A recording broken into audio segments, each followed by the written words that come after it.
北美英语随身听，每周英语听力训练。接下来的内容是你只可以看到单词和短句的提示，你必须用自己的耳朵听明白整句话的意思。如果没有听懂，可以反复多听几遍。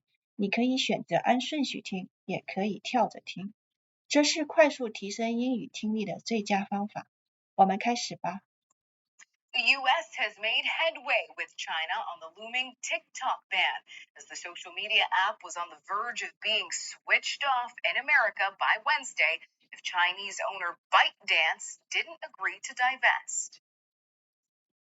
Trade Representative Jameson Greer, who was part of the U.S. delegation in Madrid, says the TikTok deal was an indication of good faith between the two sides as they continue to discuss other issues such as tariffs and economic policy.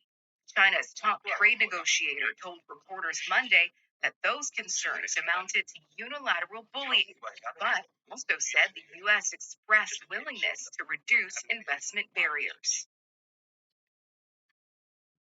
Some Calgary doctors say they're fielding concerns from pregnant patients after the Trump administration linked Tylenol use to autism last month. Doctors say that is harmful disinformation. Calgary's autism community say it also distracts from the tangible need for support. Alexandra Greenop is 37 weeks pregnant with her second child.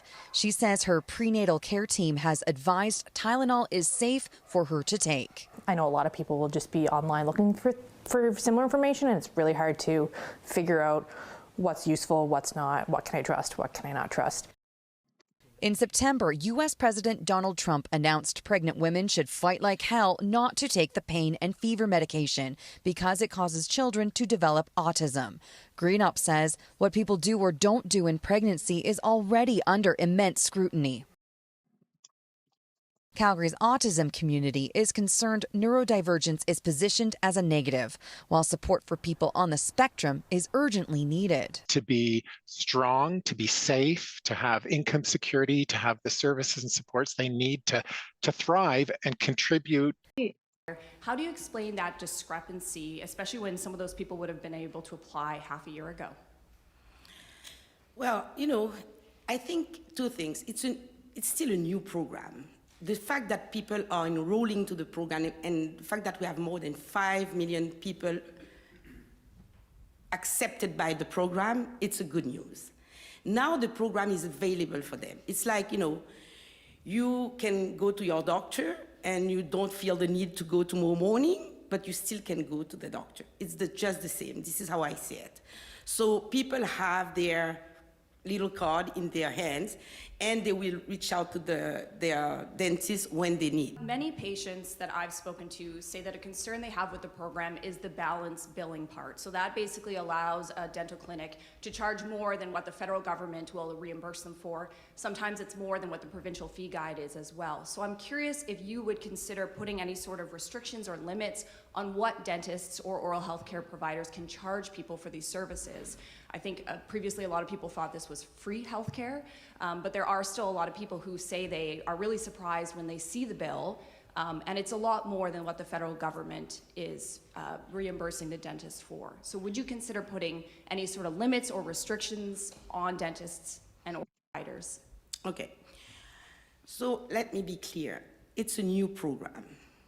It's a program we built as well, it's a year and a half old. It's a year and a half old at this point. Yes, but it's still new. It's a new service that we are providing to Canadians, and we are working with a company to making sure that we are providing the services. We are monitoring very closely how fees are applied to patients, and my department is working closely also with the providers, to make sure that we can understand the cost, why the costs are applied, and we will improve within the time. If I'm considering putting some, restriction, I wouldn't say this for today. 听完他们的讲话，想练成英语耳的朋友们，用这种方法，每天只需几分钟，听北美英语随身听，1个月后、1年后，你的英语将突飞猛进。那么今天视频的内容就到这里了，我们下期见。